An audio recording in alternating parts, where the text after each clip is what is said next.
Plural Noun Proposition papers. Today we're looking at the paragraph explanation.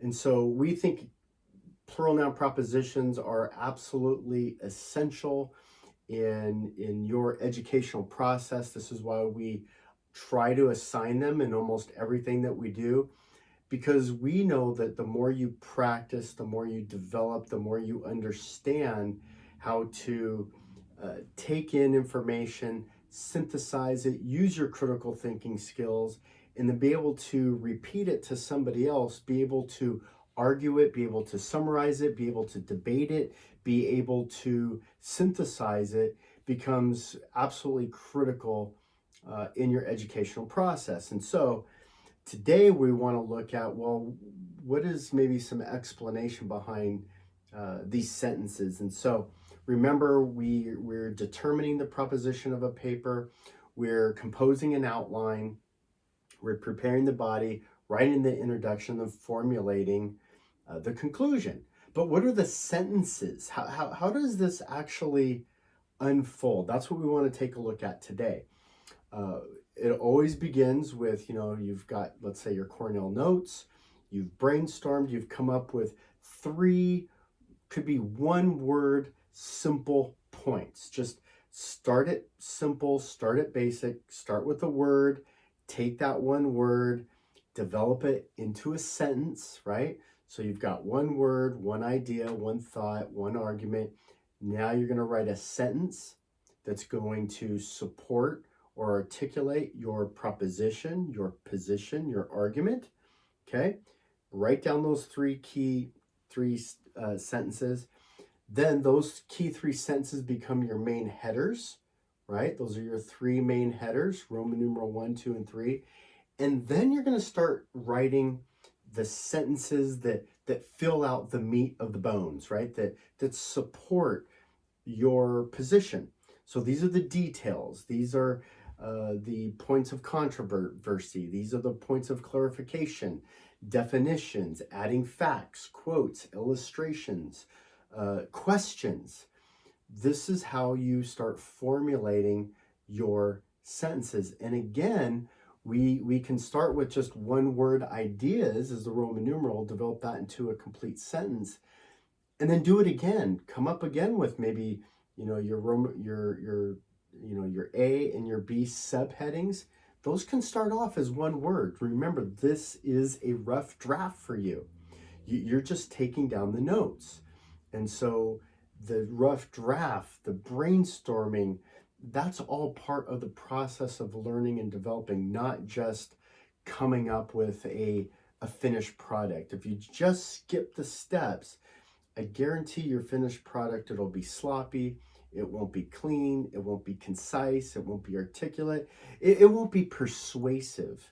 And so you want to make sure that you go through the steps. Well, how does this translate into an actual paper or sentences? And so we want to take a look at the paragraph 1, right? Paragraph 1 is your introduction. It's, you've been given a topic, you've been given a challenge. And so, in this challenge, it was, who's your favorite college football team, or why is your college football team your favorite? Why is your college football team the best? Doesn't matter. You're coming up now with your thesis statement or your plural noun proposition. And so in this case, we have three plural noun propositions, and the idea then is USC football, this is the proposition, has the best college football program in the nation. Why? Here's your plural noun proposition. Three key reasons. Three key reasons, which are they have 12 national championships, 25 Rose Bowl victories, and 7 Heisman Trophy winners. Okay, there's your thesis statement. There's your plural noun proposition paper. There's your key points. Now, our third sentence, fourth sentence, fifth sentence are going to kind of restate or rewrite those propositions, right? USC has won 12 national championships. What does that mean? Expand on that. USC has won 25 Rose Bowls. What does that mean? Expand on that. So if you don't know, national championship is awarded to the best college football team in the nation. They've done it 12 times. Only one other team has done it more than them. That's why we think they're the best. They've won 25 Rose Bowls. The Rose Bowl is considered the granddaddy of them all. It's considered the best bowl game in the country, has been for almost 100 years. They've won 25. I think the team in second has won like 7, so it's not even close. And then finally, USC has 7 Heisman Trophy winners. What's a Heisman Trophy? A Heisman Trophy goes to the best player in college football. So you may have to define or explain what these things. What's a national championship? Define it, explain it. What's a Rose Bowl? Define it, explain it. What's a Heisman Trophy? Define it, explain it. That's how you start packing on to different sentences. One sentence becomes 2 sentences. So in your second and fourth paragraph then, this then becomes, the first paragraph was just an introduction, just a taste. It's a taste. Now in your second to fourth paragraphs, your second paragraph is your first plural noun proposition. Your third paragraph is your second plural noun proposition. And your fourth paragraph is your third plural noun proposition. Remember, your first paragraph is the introduction, and then your next 3 points. If you have 4 points, you're going to have another paragraph. Okay, if you have 2 points, you're going to have one less paragraph. See how that works? And so here then become the next paragraph, paragraph 2, and you're asking questions. You're asking questions so that you can fill out these sentences. So in the second sentence, I asked, well, how is this reason applies to the topic? Okay, so if my reason for USC being the best football team is the most national championships, well, why, or what are the reasons why this applies to the topic? So I wrote down, when we talk about the best teams, we must begin with who holds the most championships. That answering that question becomes the sentence that is the answer. Okay, sentence number 3. Question, what is the cost to me? Or explain how this works, right? Okay, USC is a great way to be entertained in the fall. That's one of the other things supporting sentences that goes in there. Sentence 4, kind of same as sentence 3, USC has become a family tradition.